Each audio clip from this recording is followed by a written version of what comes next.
예, 안녕하세요. 원재입니다. 예, 선빵 클래스 신신명 강사 8번째 시간이 이렇게 찾아왔습니다. 예, 오늘 제가 이렇게 서울에서 촬영을 하게 되고 여러분들한테서 법문하게 되지만은 네, 사실 수도함에서 눈이 왔어요.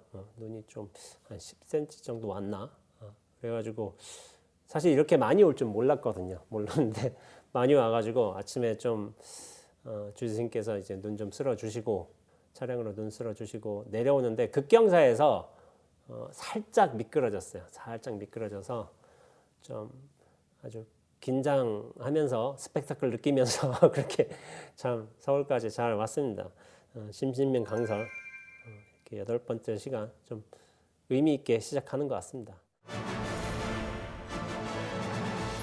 자, 그러면은 다음 구절 한번 읽어보면서 8강 시작하도록 하겠습니다. 지동무동이요 동지무진이 그치면서 움직이니 움직임이 없고 움직이면서 그치니 그침이 없나니. 뭔가 좀 헷갈리는 것 같기도 하고 좀 그렇죠. 말은 좀 복잡하게 들릴지 모르겠지만은 이거 좀 간단하게 얘기하자면은 그침과 움직임이 이렇게 좀 한 통으로 들어서 있다는 말인 거예요. 그러니까 이것이 명확하게 분리되고 서로 다른 것이고 그게 아니라 한 통으로서 원흉하게 굴러가고 있다. 이런 식으로 해석하면 좋습니다. 그 모든 존재와 법이라는 것이 그침과 움직임 그 둘이 공평하게 아주 원흉하게 합쳐진 상태를 이제 뜻하는 건데 불교에서는 이를 뜻하는 여러 표현들이 있어요. 표현들. 여기서는 그침과 움직임이라고 했지만은 그러면은 이를테면 정중동, 동중정 이런 게 있겠고 그침이면 이제 좀 고요하겠죠. 움직이면 움직이는 거겠고 또 지관 아주 직접적으로 지관도 있겠고 움직임 관이라는 건 어떤 좀 안목을 뜻하는데 안목으로서 어떤 무엇이 살아난다. 그런 뜻을 뜻하기도 해요. 그래서 지관을 얘기할 수도 있고 진공묘유 제가 즐겨 쓰는 말이죠. 진공묘유라는 게 있겠고 진공은 그침이에요. 그리고 묘유는 움직임인 거예요. 또 뭐가 있냐면은 응무소주 이생기심이 있어요. 금강경에서 이제 나오는 엉구죠. 응무소주 마땅히 머무는 바가 없으면 그침이지만은 이생기심 이녀에 따라 그 마음이 생겨나는 거예요. 그리고 공적영지도 있죠.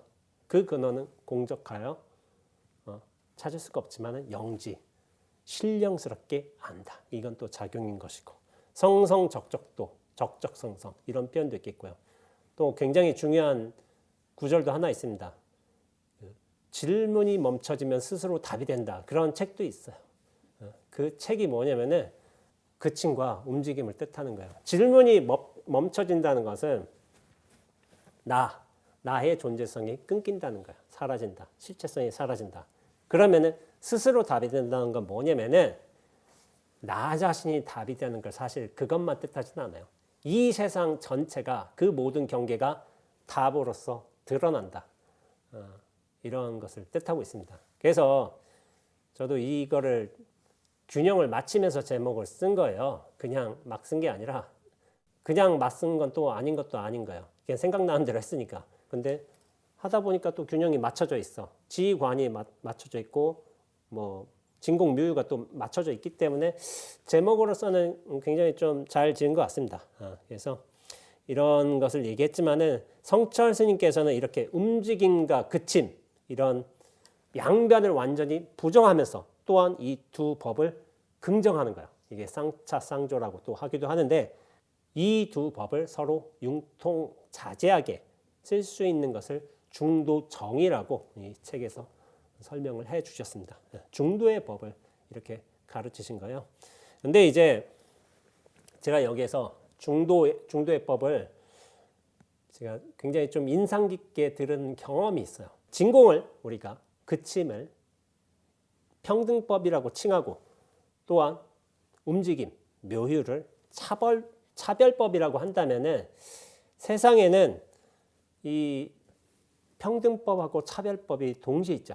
동시에 있는데 그 이 평등법과 차별법에 대해서 한 어른 스님께서 되게 좀 제 인생에 깊은 좌우명이 될 만한 가르침을 주신 적이 있습니다. 제가 2007년도 봉암사 태고선언을 살 때였어요. 그 당시에 이제 제가 기본선언 학인이다 보니까 학인들은 이제 큰 스님들의 법문을 많이 듣거든요. 당시에 이제 정광 스님께서 선언장으로 재임하고 계셨어요. 근데 한 번은 저희한테 이런 법문을 해주신 거예요.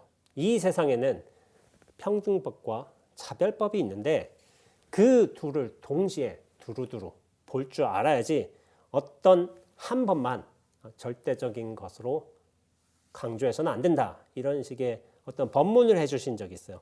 그러면서 어떤 말씀을 구체적으로 해주셨냐면은 사람 위에 사람 없고 사람 아래 사람 없다. 이것은 평등법을 드러낸 말입니다. 또 한편으로는 이런 말도 있습니다.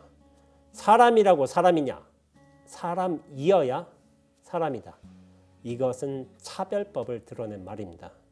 말인즉슨 우리는 사람으로서 동등한 존재이기에 평등법을 이미 두루 갖췄어요.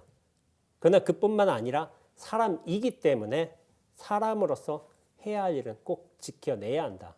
이것이 차별법의 내용인 거죠. 근데 어른 스님께서 말씀하시기로는 이 평등법과 차별법이 있는데 어느 하나만 특정적으로 중시해서 그것만 얘기해서는 안 된다고 그렇게 가르침을 주신 거예요. 원칙만을 평등과 차별의 다른 이름은 어떻게 보면 원칙하고 의무인데 원칙만 강요해서도 안 되고 그렇다고 의무만 전부라고 여겨서도 안 된다고 그렇게 말씀을 해주셨습니다. 사람이랑 그렇게 평등하면서도 차별이 있고 의무를 따르고 있음에도 원칙적으로는 동등한 존재예요.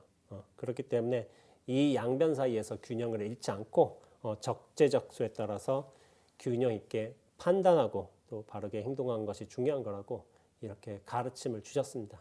저 같은 경우에는 제가 그 당시에 20대여서 그런지 몰라도 그런 가르침이 굉장히 크게 다가왔어요. 그러면서 지금까지도 이렇게 명확하게 기억하고 있는 거 보면은 제 인생의 어떤 삶의 방향성에 있어서 굉장히 중요한 가르침이 아니었나 그렇게 생각하고 있습니다. 그래서 우리가 바른 안목이라고 한다면은 그침만 보는 것도 아니고 움직임만 보는 것도 아닌 거예요. 평등 안에서도 차별을 보고 차별을 보는 가운데서도 평등을 지켜내는 것. 그것이 바른 안목인 것 같습니다. 자, 다음 구절 한번 또 읽어보겠습니다. 양기불성이라 일하유이야. 둘이 이미 이루어지지 못하거니 하나인들 어찌 있을 건가. 그러니까 법이라는 게 이렇게 분류하자면은 이제 그침과 움직임이 있고 어떻게 보면 진공도 묘유도 있고 그리고 평등법과 또 차별법이 있어요. 그러니까 법의 특성이 이렇게 두 가지로 나뉠 수 있다는 것을 뜻하는 거지. 이것 자체가 명확하게 분리될 수 있는 건 아닌 거예요. 그런데 왜 우리가 그렇게 평등법을 강조를 하고 어떤 의미에서 또 공성을 그렇게 강조를 하냐면은 우리는 이 실체에 너무 빠져 있어요. 그러나 우리가 중생심에 이 실체감에 너무 빠져 있기 때문에 이것으로부터 벗어나게끔 하기 위해서 그렇게 공성을 강요하는 측면이 있는 거예요. 근데 본래는 우리 중생은 이 평등과 차별이 동시에 고루 원흉하게 갖춰진 존재임이 맞습니다. 또 그것을 지향해야 하는 거고요. 그래서 이 둘을 명확한 다른 것으로 양변으로 취급해서는 안 되고 이 두 가지가 원흉하게 합쳐진 존재로서 우리를 인식하고 또 받아들이고 또 적재적소 균형에 맞게끔 그렇게 행동해야 되겠죠. 그래서 그렇게 하자면은 사실은 이 원흉함이 중요한 거예요. 이 원흉함은 사실 하나로 칭할 수 있는 게 아닌 거예요. 하나도 아니에요. 사실은 인연에 따라 원만하게 흐르고 있는 어떤 모습을 뜻하는 것이지 숫자로서 그렇게 해석을 하면 안 됩니다. 자, 다음 구절 한번 또 읽어보겠습니다. 구경 궁극하여 부존 괴칙이요 구경하고 궁극하여서 일정한 법칙이 있지 않음이요. 양변을 여인 중도의 관점에서 보자면은 구경과 궁극의 진리에는 법칙이 없어요. 법칙. 근데 이게 참 앞에서도 제가 설명을 했지만은 법칙이 왜 없어야 되냐면은 법칙이 없어야지 비로소 그 모든 법칙을 만들어낼 수 있기 때문에 특정한 법칙이 정해져 있으면 안 되는 거예요. 오히려 법칙이 없어야지 그 모든 법칙이 될 수 있는 거죠. 정해진 법칙이라 한다면은 정해진 거는 사실 없죠. 모든 것은 변하니까. 무상은 우리가 대하는 진리 중에 하나예요. 근거가 있다면은 결과도 달라지게 돼 있어요. 근데 근거가 없기 때문에 오히려 다양한 결과물들을 낼 수 있는 거죠. 이것이 중도로 보는 관점이고요. 금강경에서 여러분들이 이 구절을 한번 보셨을 겁니다. 무유정법 명안욕더러 삼맥삼볼이라는 구절이 있죠. 이거 많이 들어보셨죠? 다시 한번 제가 한번 해석해 볼게요. 안욕더러 삼맥삼볼이 즉 이제 그것은 더 이상 위 없는 최상의 깨달음을 뜻하죠. 무상정등 정각이죠. 음차한 것이지만 그것을 한자어로 바꾸자면은 더 이상 위 없는 최상의 깨달음인 안욕따라 삼맥삼볼이라 이름 지을 만한 그 어떤 정해진 법도 없다는 뜻이에요. 더 이상 위 없는 최상의 깨달음. 근데 그것을 이름 지을 수도 없다. 이것은 무엇을 뜻하냐면은 이름을 짓고 또 정해진 바가 있다면은 최상의 깨달음이 되지 못한다는 거예요. 오히려 최상의 깨달음은 이름을 지을 수가 없고 정해진 바도 없음을 이야기하고 있어요. 우리 중생들은 어떻게든 이름을 부여하려고 해. 그리고 법칙을 만들려고 해. 법칙을 만들어서 나름 이제 세상의 대상의 그 경계들을 가지런하게 분류하는 게 뭐 나름의 순기능이라고 볼 수도 있겠죠. 근데 뭐냐면은 그 법칙을 만들고 또 이름을 부여하고 하는 거는 뭐냐면은 저는 이런 식으로 보고 있습니다. 그 대상의 문제라기보다는 나의 존재감을 확고하게 만들기 위한 하나의 방편이라고 보고 있어요. 뭐냐면은 대상의 이름을 부여할수록 그것을 알잖아요. 내가 이해하고 있잖아요. 또 법칙을 만들잖아요. 내가 알고 이해하잖아요. 대상의 이름과 법칙을 부여했지만 사실은 그것은 나의 실체성을 갖추는 일인 거예요. 나와 대상은 결코 분리돼서 그렇게 나타나는 게 아닙니다. 대상이 분명하게 실체를 갖추고 있다면 나 자신도 역시 실체를 갖추는 거예요. 대상의 실체성이 강화된다면 나 자신의 실체도 더욱더 공고해지는 일인 거예요. 그러니까 단순히 법칙의 문제가 아니고 이름의 문제가 아니다. 나의 실체성을 강화하는 일이다. 나의 존재를 고착화하려는 욕망의 문제이다. 저는 이런 식으로 좀 해석하는 경향성이 있습니다. 근데 그런 예시로서 제가 한번 칼수자에 대한 한번 얘기를 해볼게요. 2008년 동화사 제가 금당선어에서 동안거를 날 때였어요. 근데 이제 다각실에서 제가 이제 다른 어른 스님하고 차를 마시고 있었습니다. 근데 그 어른 스님께서 이런 말씀을 하신 거예요. 2008년이니까 한 30년 전만 해도 한 80년 그 즈음만 해도 그때는 워낙 이제 괴팍한 수자들이 많았다는 거예요. 지금에야 뭐 정진 잘하고 착하고 얌전하고 그런 수자들이 많은데 그때는 도무지 뭐 괴팍해서 지멋대로 공부하는 스님들이 너무 많았다는 거예요. 그러면서 그 예시로서 한 수자 스님을 언급하는데 그 수자 스님이 칼수자인 거야. 칼수자. 근데 왜 칼수자냐? 그 수자 스님은 이 품에다가 칼을 이제 숨기고 다녔다는 거야. 칼을 차고 다녔다. 그래서 칼수자라는 거예요. 근데 이 칼수자 스님이 어느 날 지대방에서 다른 스님들하고 앉아 있었어요.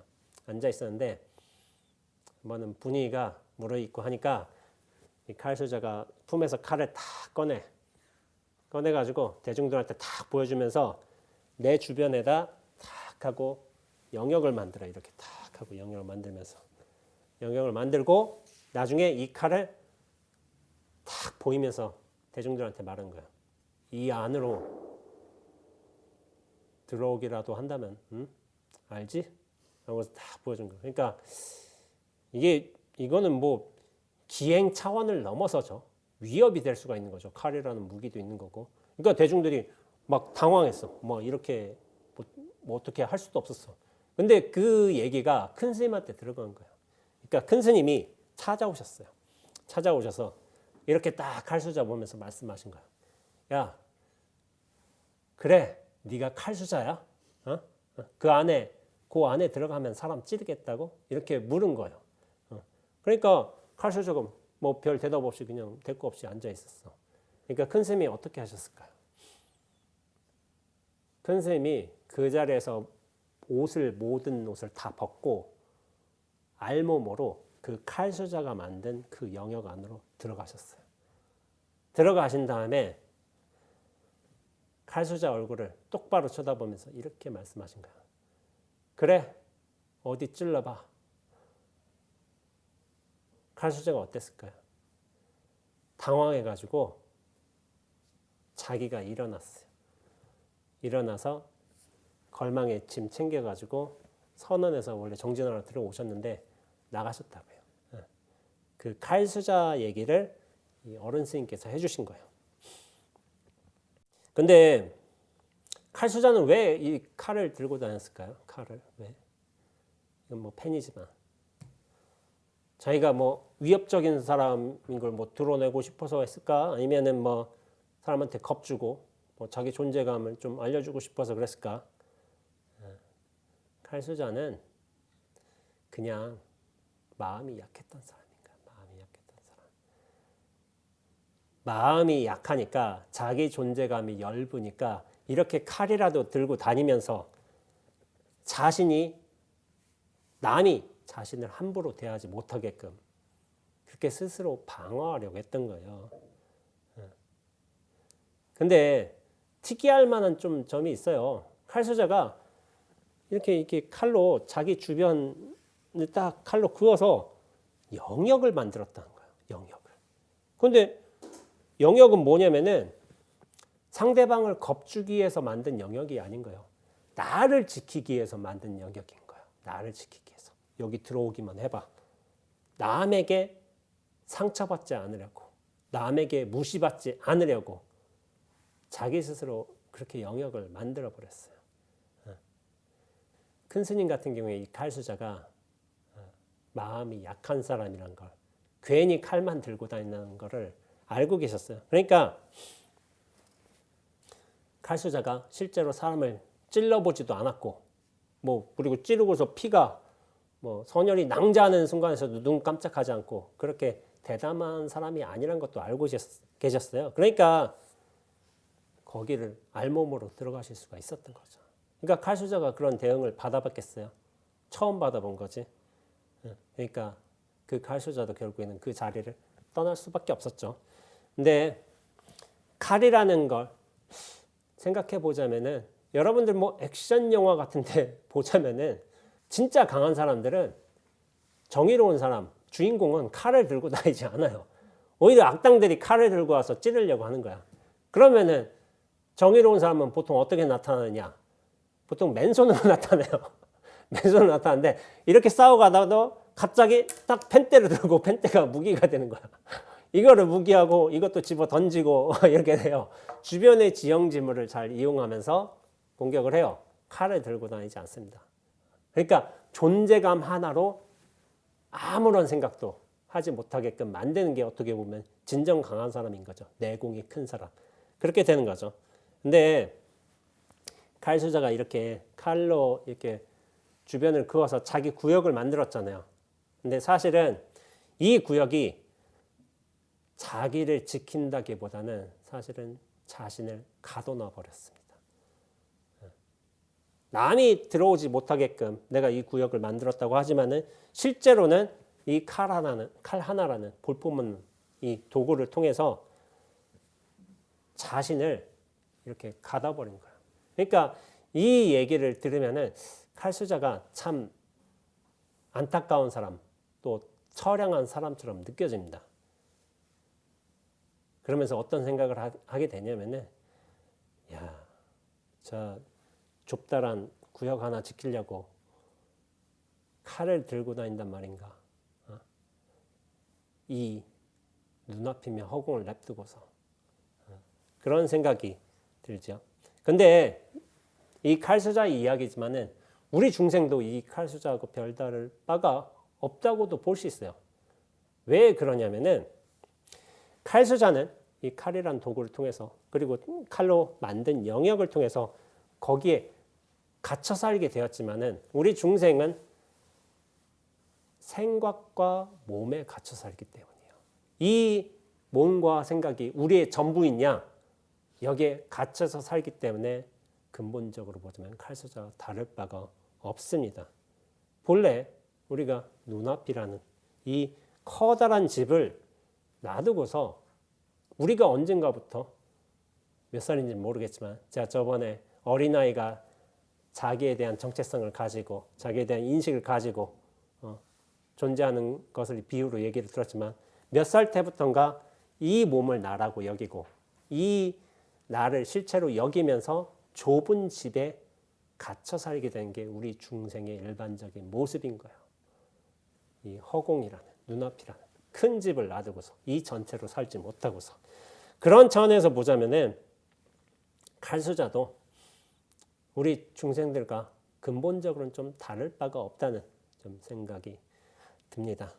나라는 이 착각 하나 딱 떨궈내면은 진여자성이라는 이 눈앞이라는 거대한 집을 얻게 되는데 그러지 못한 거죠. 우리도 마찬가지요. 이 몸과 생각이라는 집착 하나 탁 떨궈낼 수가 있다면은 눈앞으로서 허공으로서 이 전체로서 크게 살 수가 있는 겁니다. 자, 다음 구절 한번 보도록 하겠습니다.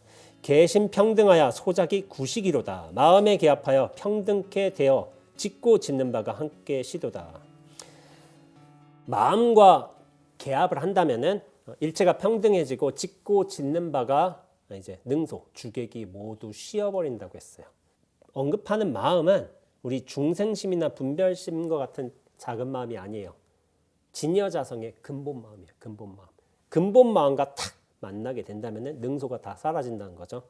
근데 근본의 마음과 어느 정도로 우리가 체화가 되느냐 그것을 설명하는 이제 가르침이 있습니다. 사무생사라고 하는데 사무생사 한번 들어보셨는지 모르겠지만은 제가 한번 설명해 보겠습니다. 네 가지 무생사인가? 무생사. 근데 무생사는 뭐냐면은 생사 없음을 뜻해요. 생사 없음을 대하는 어떤 체화하는 네 가지 단계이자 수준이 있는 거예요. 그것을 차례대로 말하자면은 지무생사, 채무생사, 계무생사, 용무생사가 있습니다. 지무생사는 뭐냐면은 무생사, 생사 없는 도리를 아는 거야, 아는 거. 그러면은 이거는 경전을 공부하고 우리가 법문도 오래 듣고 하다 보면은 어떤 그런 지혜의 말씀을 통해서 의식적인 수준에서 이거를 이해하는 거예요. 이것이 지무생사입니다. 근데 다음에 채무생사는 이런 경전 공부도 많이 했어, 법문도 들었어, 수행도 했어 그런 과정이 있다 보니까 어떤 생사 없는 도리를 공도리를 한번 쓱 경험하는 거예요. 체득하는 과정이라고도 볼 수 있죠. 근데 이게 아직 우리가 중생의 업식이 남아있기 때문에 그런 수행이 또 잘 익지 않았기 때문에 이 공성이란 게 이 진여자성이 큰 힘을 발휘하지 못하고 어떤 순간 인연이 닿으면 다 떠나게 돼 있습니다. 다시 중생으로 딱 끄달리게 돼 있어요. 근데 이제 저는 이것을 두고 나란 존재로 쪼그라든다 그런 식으로 많이 표현을 했던 것 같아요. 펼쳐졌다 쪼그라들었다, 확정됐다 다시 쪼그라들었다, 이 과정을 무수하게 반복하는 것 같습니다. 이럴 때는 이제 수행을 더 면밀하게 이어가야 되겠죠. 그러다가 세 번째 계무생사에 이르러서는 생사 없는 무생사의 도리와 완전히 개합하게 돼요. 개합은 뭐냐면은 빈틈없이 완전히 한 몸이 된다는 거야. 한 몸이 된 거. 이것이 어떻게 보면 궁극의 깨달음이라고 볼 수가 있죠. 근데 시부도에서는 이 계무생사가 어느 단계에 들어가냐면은 8번째예요. 8번째 인우구망인 거야. 인우구망. 이는 구도자죠. 우는 깨달음을 상징해요. 사람과 깨달음 모두 잊혀졌다는 거예요. 그건 뭐냐면은 완전히 한 몸이 된다면, 더 이상 빈틈없이 일치가 됐다면은, 완벽한 체득을 이루었다면은 사실은 이게 더 이상 구분이 되지 않는 거예요. 한 몸, 한 통이 된 소식인 거예요. 그러니까 이것은 깨달음을 뜻해요. 완벽한 깨달음. 이 완벽한 깨달음인데 계무생사가 마지막에 한 단계가 더 남아 있어요. 용무생사예요. 용무생사. 무생사, 생사 없음을 쓴다는 거야. 쓴다. 생사 없음을 부린다. 쓴다. 이것이 잘 이해되지 않는 분들도 많이 있습니다. 생사가 없다는데 이 생사 없는 걸 어떻게 써요? 이렇게 질문하는 거예요. 그럼 없는 생사를 어떻게 쓸까요? 도대체 생사가 없다는데. 근데 이거 또 제가 표현을 좀 달리 하자면은 무생사를 쓰는 게 아니라 유생사를 쓰는 거예요. 유생사. 이전에 세 번째 단계에서는 계무상사라고 했잖아요. 생사 없음에 완전히 합쳐졌다고 했잖아요. 생과사가 완전히 근원이 허물어져 버렸어. 근원이 허물어졌다는 건 뭐냐면은 생사만 허물어진 게 아니라 유무도 허물어진 거예요. 생사가 있음이나 생사가 없음이나 근원적으로 똑같은 상태에 도달한 거예요. 그러면은 우리가 생사를 쓴다 하여도 생사를 쓰지 않은 것이 되는 것이고, 없다 하여도 근원적으로 생사는 드러나는 것이 되는 거예요. 그래서 무생사를 쓴다고 하지만 사실은 유생사를 쓰는 거예요. 생사를 쓰되 생사에 물들지 않는 거예요. 그것이 용무생사입니다. 용무생사. 그러니까 용무생사는 없는 생사를 부리는 것이 아니라 있는 생사를 부리는 거예요. 있는 생사를 인연에 따라서 자유자재로 부리되 근원적으로 실체가 없는 거예요. 그렇기 때문에 그 모든 생사를 부려도 흔적이 남지가 않는 겁니다. 우리가 진정으로 계무생사의 도리를 정말 체득했다면은 그것은 뭐냐면은 진공하고 묘유를 원만하게 운용할 수 있는 깨달음을 얻는 거예요. 그러니까 유의법에 우리가 아무리 익숙해진다 하여도 그 근간을 변하지 않으면서 그 모든 유의들을 자유자재로 다룰 수 있는 능력이 생길 적에, 그 역량, 안목이 생길 적에 그것을 용무생사로 볼 수 있는 거예요. 유의법을 벗어나서 무의법을 아는 수준, 이것이 지무생사죠. 그러면서 또 공부와 수행을 이어가다가 무의법과 한두 번 툭툭 만나는 거, 이것이 채무생사이고, 결국에는 유의법, 무의법 모두를 통달해서 그것이 완전히 일치가 되는 거, 계무생사, 대단한 깨달음인 거예요. 근데 우리 선현들께서는, 우리 선지식들께서는 이 계무생사가 대단하긴 하지만은 그 계무생사를 더욱더 철저히 해서 그 모든 유의법들을 자유자재로 다룰 수 있는 역량을 더 중요시 여긴 거예요. 그것이 바로 용무생사입니다. 용무생사. 그래서 우리 여러 선지식들께서는 용무생사야말로 진정한 깨달음이다, 이런 식으로 많은 가르침을 주셨습니다. 그래서 한번 그것을 잘 한번 생각해 보셨으면 좋겠습니다. 다음 한번 읽어보겠습니다. 호의가 정진하면 정신이 조직이라. 여우 같은 의심이 다하여 맑아지면 바른 믿음이 고루 발라지며. 근데 여러분들 이 구절 보면서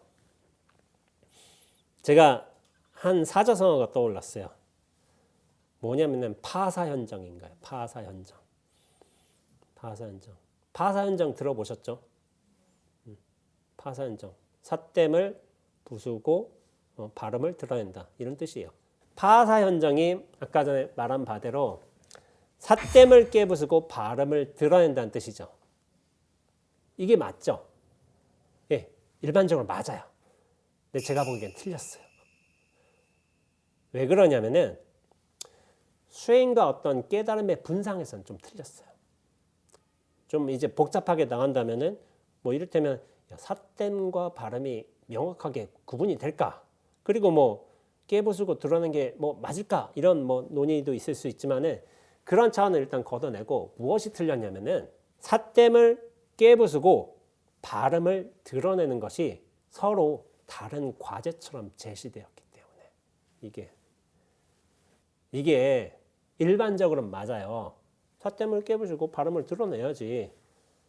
근데 수행과 진리의 분상에서는 틀린 말이에요. 신신명에서 우리는 이 구절을 공부를 했어요.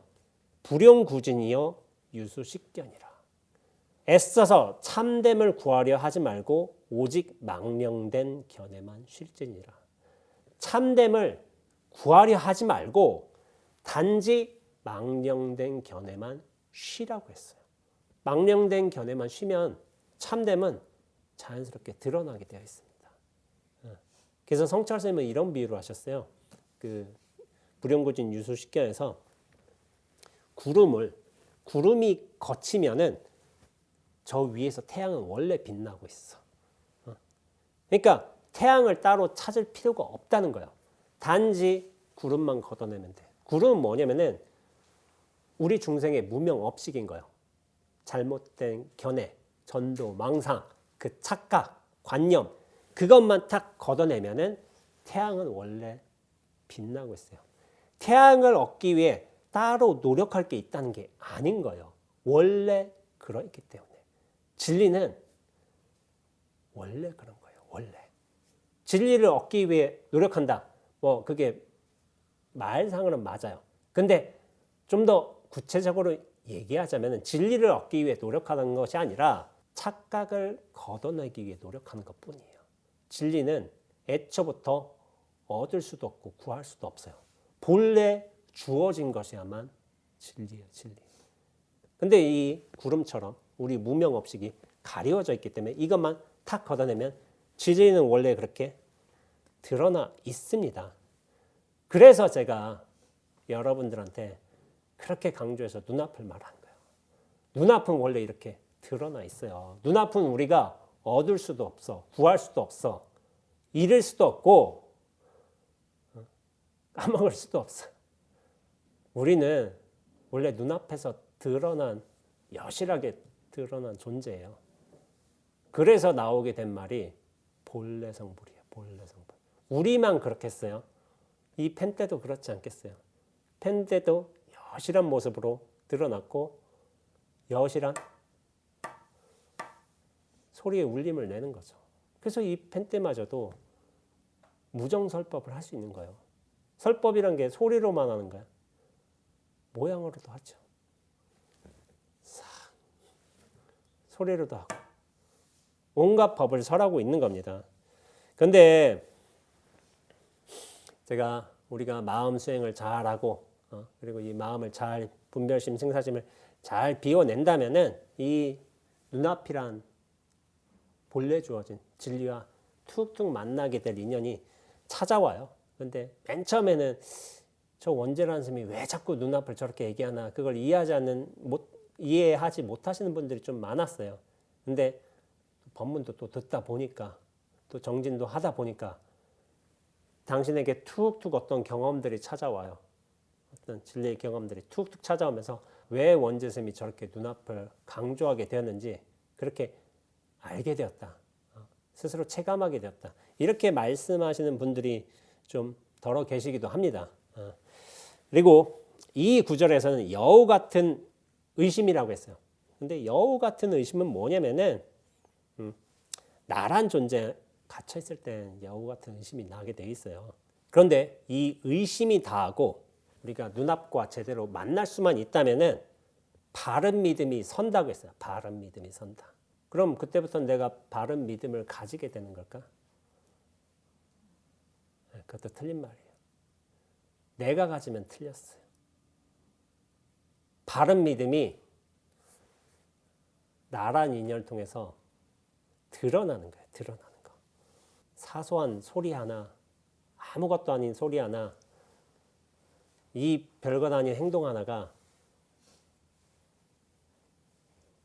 진리로서 들어오는 거예요. 진리로서.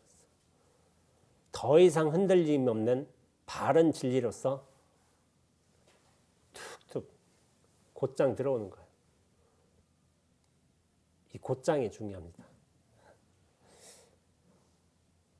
자, 다음 구절 한번 가보겠습니다. 일체 분류하여 무가 기억이로다. 일체가 머물지 않아 기억할 아무것도 없도다. 눈앞에서 그 모든 인연들이 각자의 상황에 맞게끔 여실하게 인연법으로 펼쳐지고 있어요. 그렇다면 진여 자성이 각자의 인연에 맞게끔 각각의 모습으로 현현에 있는 거예요. 현현에 있는 거. 그러면은 그 현현에 있는 인연들이 또한 자기 인연대로 또 굴러가겠죠. 묘하게 펼쳐지겠죠. 거기에는 어떤 붙잡거나 기억할 만한 요소가 하나도 없다는 것입니다. 나의 문제가 아닌 거예요. 나를 떠난 진여의 문제인 거예요. 진여는 이렇게 원만하게 원흉하게 이미 이렇게 잘 펼쳐져서 흘러가고 있습니다. 다음 허명자조하여 불로신력이라. 허허로이 밝아서 스스로 비추나니 애써 마음 쓸 일 아니로다.